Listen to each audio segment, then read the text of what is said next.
Hello student, मैं हूं Renu Sharma, MB international school से हैं। आज मैं आपको हिंदी फर्स्ट में पार्ट 14 यात्रा जो पूरी ना हो सकी एक प्रसंग पढ़ाऊंगी, जो कि खुद जवाहरलाल नेहरू इनकी यात्राओं में से एक उसका यात्रा का जो प्रसंग है उन्होंने इसमें लिया है। 1916 में अपने विवाह के पश्चात हमने कुछ महीने कश्मीर में बिताए। ये जवाहरलाल नेहरू ही अपनी यात्रा के प्रसंग के बारे में बता रहे हैं कि उनके साथ क्या क्या घटित हुआ और ऐसी कौन सी यात्रा थी जो उनकी पूरी नहीं हुई और अधूरी रह गई। मैंने अपने परिवार को तो श्रीनगर की घाटी में छोड़ दिया, जवाहरलाल नेहरू ने, परंतु स्वयं अपने एक चचेरे भाई के साथ कई हफ्तों तक पहाड़ों पर घूमता रहा और घूमते हुए लद्दाख तक पहुंच गया। उन्होंने अपने परिवार को तो श्रीनगर में वहीं छोड़ दिया और खुद अपने भाई के साथ, चचेरे भाई के साथ लद्दाख की घाटियों में घूमने पहुंच गए। इस यात्रा में मुझे एक दिल दहला देने वाला अनुभव हुआ। जोजिला घाटी से आगे सफर करते हुए हम एक जगह पहुंचे। अब ये बता रहे हैं प्रसंग में कि वो कहाँ पहुंचे, किस किस तरह की उनके सामने यात्रा में कठिनाइयां हुई। मेरे ख्याल से वह मटायन कहलाती थी। जहां पर ये पहुंचे वो मटायन की घाटी थी। हमसे कहा गया था कि अमरनाथ की गुफा यहाँ से सिर्फ 8 मील दूर ही है। बीच में हिम से ढका हुआ एक बड़ा पहाड़ पड़ता था जिसे पार करना था, लेकिन उससे क्या 8 मील होते ही क्या। हम दोनों में जोश खूब था। दोनों कौन? जवाहरलाल नेहरू और उनके चचेरे भाई। हम दोनों में जोश खूब था, किंतु अनुभव नहीं था उनको इतनी बर्फीली पहाड़ियों में चलने का। हमने अपने डेरे तंबू जो 11,500 फुट की ऊंचाई पर ही थे छोड़ दी। इन्होंने अपने जो सामान थे, डेरे और तंबू जो साथ में ले रखे थे रहने के, वो वहीं पर छोड़ दिए। हम एक छोटे से दल के साथ पहाड़ पर चढ़ने लगे। रास्ता दिखाने के लिए वहीं रहने वाला एक गडरिया हमारे साथ था। एक समूह के साथ चलने लगे और वहां रहने वाला गडरिया जो गाय बकरी भेड़ चराता है उसको बोलते हैं गडरिया। वो इसको रास्ता बता रहा था इन लोगों को। हम लोगों ने रस्सियों की सांकल सी बनाकर एक दूसरे को बांध लिया। जब ये पहाड़ी इलाकों में बर्फीली पहाड़ियों पर चल रहे थे तो जो इनका समूह था, जो भी लोग थे, 8-10 लोग थे, इन्होंने सांकलों से, लोहे की सांकलों से एक दूसरे को बांध लिया, एक चेन टाइप, ताकि कहीं अगर कुछ ऐसी परिस्थिति हो, हाथ छूट जाए, इधर उधर गिर जाए तो ये लोग सभी साथ में हो। ऐसे ही बंधे हुए हमने कई बर्फीली नदियों को पार किया। हमारी मुश्किलें बढ़ती गई तथा सांस लेने में भी कठिनाई होने लगी, क्योंकि जैसे जैसे हम ऊंचाई पर जाते हैं ऑक्सीजन की कमी हो जाती है और ऑक्सीजन की कमी होने से उनको सांस लेने में दिक्कत होने लगी थी। वो ऊंचाई पर चलते जा रहे थे।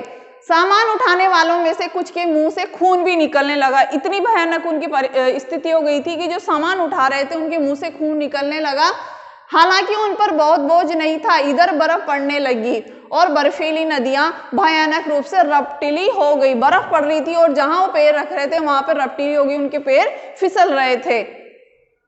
हम लोग बुरी तरह थक गए थे। एक एक कदम आगे बढ़ाने के लिए बहुत कोशिश करनी पड़ती थी, लेकिन फिर भी हम आगे बढ़ते ही गए। उन्होंने अपना साहस नहीं खोया, वो आगे बढ़ते ही गए। हमने अपना खेमा सुबह 4 बजे छोड़ा था। जहां वो थे स्थान उन्होंने छोड़ा सुबह 4 बजे। 12 बजे तक लगातार चढ़ते रहने के बाद हमें एक विशाल हिम सरोवर देखने का सौभाग्य मिला। वो लगातार चलते जा रहे थे 12 बजे से, तो जब वो 4 बज गई तो उनको एक हिम सरोवर, एक बर्फ का एक तालाब उनको दिखाई दिया। देखिए उसके सौंदर्य का वर्णन किया गया है, कैसा था वो बर्फ का, वो वहां का दृश्य बहुत ही सुंदर था। वो देखने में बहुत ही सुंदर, बहुत ही मनोहर दिखाई दे रहा था। उसके चारों ओर बर्फ से ढकी हुई पर्वत चोटियां थी, मानो देवताओं का मुकुट। ऐसा प्रतीत हो रहा था वो बर्फ की चोटियां थी तो कि जैसे मान लो देवताओं ने मुकुट धारण किया हुआ हो, अथवा अर्धचंद्र हो, अर्धचंद्र आधा चंद्रमा, अर्धचंद्र हो, परंतु ताजा बर्फ और कोहरे ने शीघ्र इस दृश्य को हमारी आंखों से ओझल कर दिया। इतना ठंडा था वहां पर, सब तरफ बर्फ और कोहरा छाया हुआ था। तो थोड़े समय के लिए तो दिखाई दिया, लेकिन वो अदृश्य हो गया कोहरे के कारण, तो वो ओझल हो जाना, गायब हो गया, वहां से उनको दिखाई नहीं दिया। हम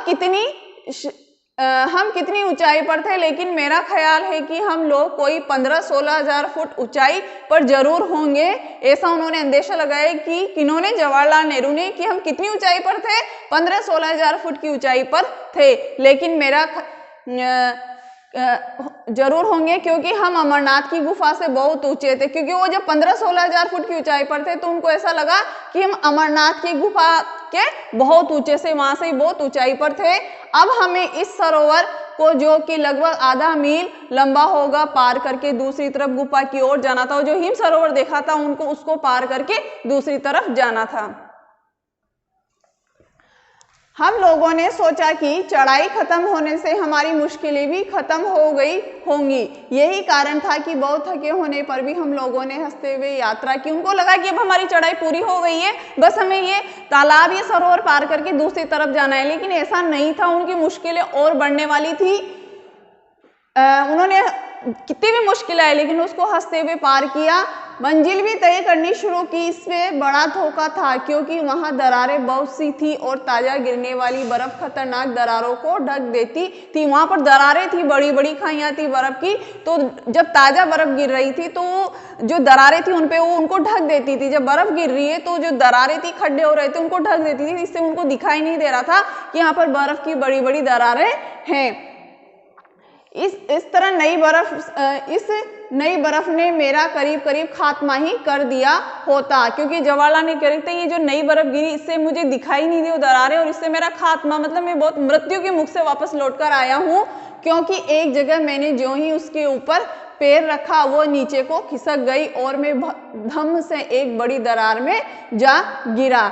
यह दरार बहुत बड़ी थी और कोई भी चीज उसमें बिल्कुल नहीं पहुंच सकती थी, लेकिन मेरे हाथ से रस्सी नहीं छूटी। तो बहुत अच्छा था कि उन्होंने जो सांकलें बांध रखी थी एक दूसरे के साथ में, तो वो उनसे छूटी नहीं। वो जब गिरे तो रस्सी उनके हाथ में ही थी। मैं दरार की बाजू को पकड़े रहा और ऊपर खींच लिया गया। इस घटना से हम लोगों के होश तो उड़ गई कि अभी हमारी जान ही चली जाती।